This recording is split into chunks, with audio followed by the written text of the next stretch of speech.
Basi tumerejea kwa ajili ya kufanya mahojiano na mtumishi wa Mungu Nabii wa Ndoto kutokea Dar es Salaam. Moja kwa moja tuko naye hapa, tutazungumza naye machache. Tuna maswali mengi ya kumuuliza na yeye atatujibu tufahamu, maana ana trendi sana kule TikTok, kule YouTube. Na nilichokipenda na kichonifanya nivutiwe naye huyu mtumishi wa Mungu. Yaani ukiwa na ndoto yako ukampatia, ukamuelezea, yani unajua kuna ile mtu anakutafasiria alafu unaona kabisa hii yenyewe ndio. Na hawa watu wamekuwa wachache sana kwenye hii dunia ya leo, na haya mambo hayajaanza leo. Nilikuwa nasoma kitabu cha Daniel. Kuna kipindi mfalme Nebukadreza ndio alipitia sinalo ya kuota ndoto alafu akaisahau. Ndio. Kwa hiyo wakaitwa wachawi na waganga. Yani hapo katika ndoto ni kwamba yani anajua kabisa kwamba niliota ndoto. Hata inakukuta mara nyingi Jisengo. Unaota ndoto afu uikumbuki. Alafu unataka sasa uikumbuke na tafasiri yake. Inamaanisha imagine. Sasa nimeota ndoto alafu nimeisahau kabisa na ilikuwa ina rani kabisa kwa msisimko moja mkubwa kabisa, lakini sasa uikumbuke asubuhi. Hii ina maana gani? Inakuaje? Ule jamaa Nebukadreza mzee akawaita wachawi na waganga na waganguzi mafundi. Naomba mnikumbushe hiyo ndoto. Kama mwiwezi basi kuna adhabu itakuwepo.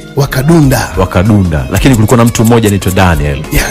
Daniel akaitwa baada ya mambo kushindikana, akaitwa akapatia kila kitu kikawa kimeenda sawa.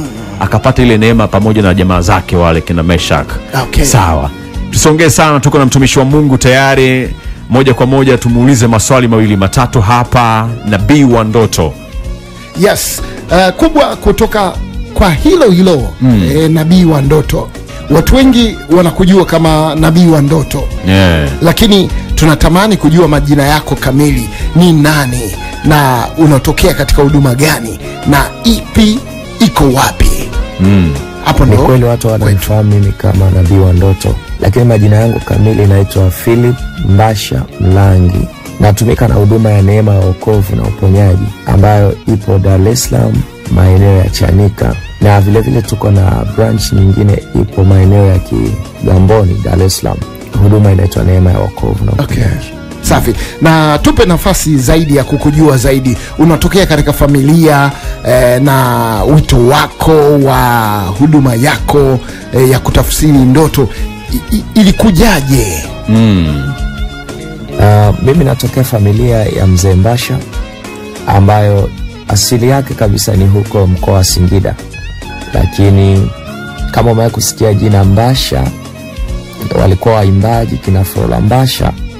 Basi yule mume wake na Flora Mbasha, yeye ndo kaka yangu wa kwanza kuzaliwa, na maanisha yeye ndo first born, alafu wako na wengine pale katikati, mimi ndo last born wao. Sasa wito wangu wa kutafsiri ndoto, hii huduma kabisa ni Mungu alinipa, kwa sababu ilikuwa ni mara kwa mara sana nilikuwa ninaota karatasi zinaanguka kutoka juu.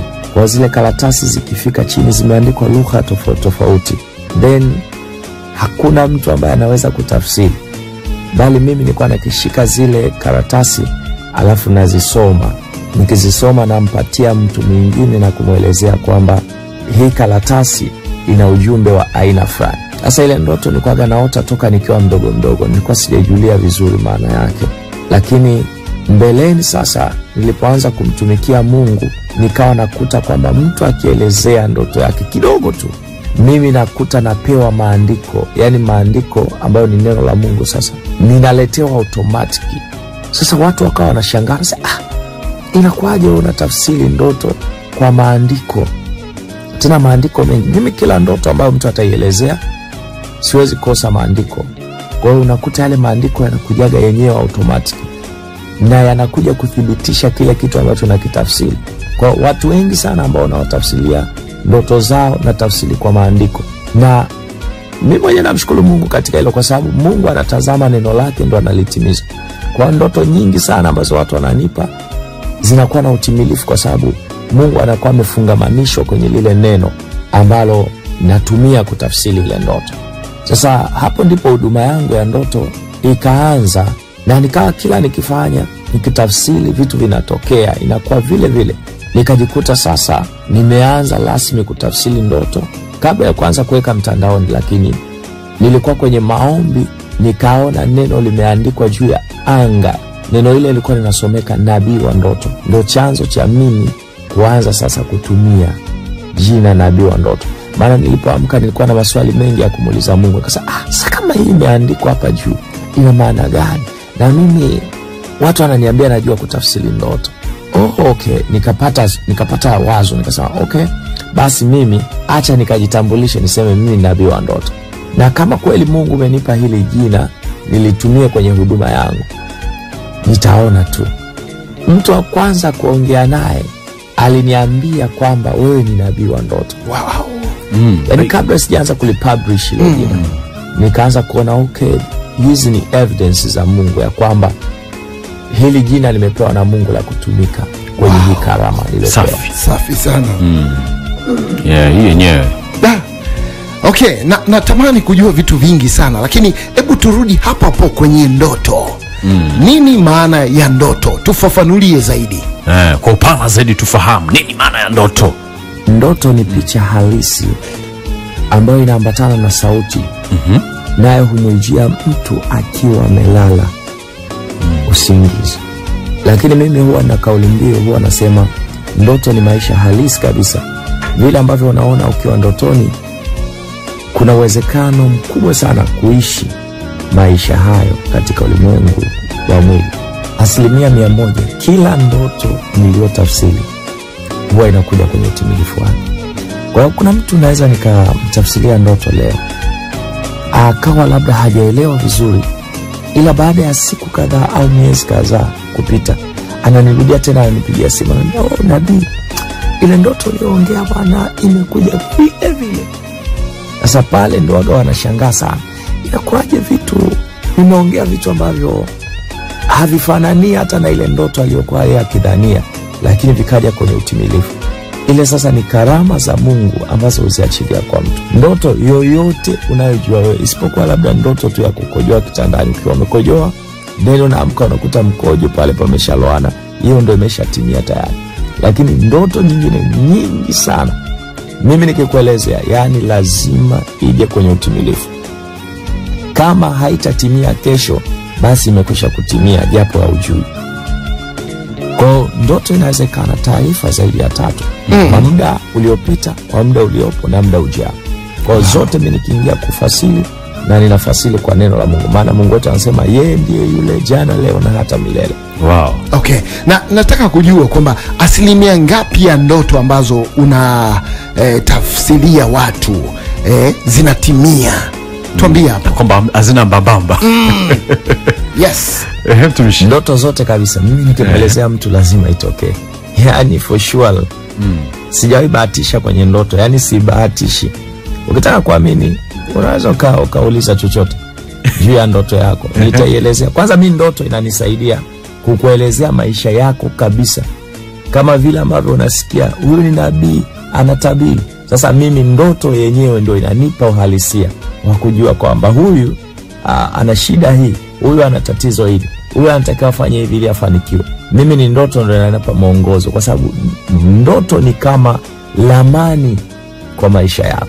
Wow. Okay. Mimi namwelekeza mtu hata kazi ya kufanya kupitia ndoto. Wow, safi. Hasa nabii wa ndoto hapo, mimi nataka nifahamu ni athari zipi mtu anaweza kazipata asipoifanyia kazi ndoto ambayo unakuta ameyota usiku, na huyu mtu tunasema ameokoka au anaomba, lakini ndo ameota ndoto lakini hajaifanyia kazi. Sure. Anaweza kupata athari yoyote?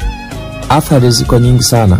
Kama endapo mtu akaota ndoto na akaipuuzia, then hata kama anaomba, hata kama ni mtu aliyeokoka, ujue kuna tofauti ya kuomba ukawa unaombea kitu sichokijua, lakini kuna mtu anaomba anaelewa anachokiombea. Sasa ndoto inakupa mwangaza wewe kujua kwamba ni kitu gani kinachostahili kuomba. Na athari ziko nyingi, kwa sababu wewe ukiingia kuomba unaombea kitu sichokijua, na ndoto yenyewe imekuambia kwamba mbele yako kuna ajali, alafu wewe hauombei ile roho ya ajali iondoke, ila ukakuta wewe unaombea uchumi wako ubarikiwe. Sasa huko kwenye uchumi ndo unaenda kupata ajali. Ndoto lazima uielewe kwanza, kwa sababu inakuwa lazima imebeba ujumbe ambao huo ujumbe ukiusikiliza vizuri unakupatia we mwangaza sasa. Na ndio maana kibiblia utakuja kuona, nilikuwa najiuliza maswali kasa, kwa nini wafalme kina Farao wanaajiri paka wachawi, kina Nebukadneza wanaajiri wachawi kibao, ili mradi tu wachawi kazi yao ni moja tu, kutafsiri ndoto za mfalme. Kwa nini? Kwa sababu alikuwa anajua kabisa ndani ya taifa lake akipewa ndoto ndo zitamuongoza jinsi ya kuendesha ufalme wake. Sasa lazima mtu anapoota ndoto ajue kwamba sio za kupuuza, zinaweza kuleta athari. Watu wengi sana leo hii wanaishi maisha ya mateso kwa sababu waliota ndoto na hawajui maana ya ndoto. Wako na magonjwa, wamezunguka kila hospitali, hawapati majibu. Ila shida ukisikiliza tu kidogo unajua kabisa hii imetokana na ndoto. Mtu anaweza mimi akaniambia ninaumwa ugonjwa fulani, nikimsikiliza namwambia kuna ndoto hii na hii uliota, anashangaa anasema kweli niliwahi kuota ndoto hii. Sasa ile kwenye kweli niliwahi kuota ndoto hii inamaanisha mimi nimeshaanza kujua chanzo cha tatizo lake na inanipa wepesi wa kumfungua. Kwa athari ziko nyingi. Watu wamekaa kwenye mateso, watu wamekaa mahali ambako hawaoni njia wala tumaini la kutoka kwa sababu waliota ndoto na walipewa taarifa na Mungu, lakini hawakupatia maarifa. Hawakupatia maarifa kabisa. Sawa mtumishi. Hasa nabii, neno nabii siku hizi limekuwa lina taswira tofauti tofauti. Yaani mtu tukisikia mtu anajiita nabii, wengine tunaona kama ni wapigaji kabisa. Yaani nabii hizi. Sasa nataka nipate mtazamo wako upoje juu ya huduma yako na ushauri wako kwa watu. Pengine naamini hamna kitu ambacho unaweza kufanya watu wasikuwazie negative. Wapo ambao watatoa mawazo yao positive, lakini wako ambao watasema watatoa mawazo negative. Ushauri wako juu ya hiki ambacho kinafanyika mtumishi? Mtazamo wangu mimi juu ya huduma yangu, sasa siwezi nikaelezea sana kwa kujitetea lakini hivyo nadhani kwa mtu ambaye amewahi kusikia watu wakifasiri ndoto au anayeamini katika ndoto na asiamini katika ndoto, anaweza akajaribu tu akapitia kwenye akaunti yangu akazisikiliza zile ndoto ambazo nimefasiri. Mtu mwenye akili timamu na ujuzi wa kusikia sauti ya Mungu, yani ana usikivu ndani yake wa kimungu, akisikiliza tu hata 2-3 tu ataanza kupokea kitu na ataanza kuamini kabisa huyu jamaa kweli ana kitu. Sasa mimi siangalii sana watu wananiwaziaje negative. Mimi ninachoamini ni ile kusudi la Mungu ndani yangu kuwapelekea watu. Kwa kuna watu ambao tayari kabisa ni maelfu ya watu ambayo hayo watu wameungana na mimi wanaamini kwamba fasili za huyu ndugu ni za kweli. Sasa wao wanachotakiwa kufanya ni kwamba mimi siangalii wanawazaje negative kwangu. Mimi ninachoangalia ni kwamba ni nani namsaidia apate kuelewa, apate kutoka kwenye changamoto fulani.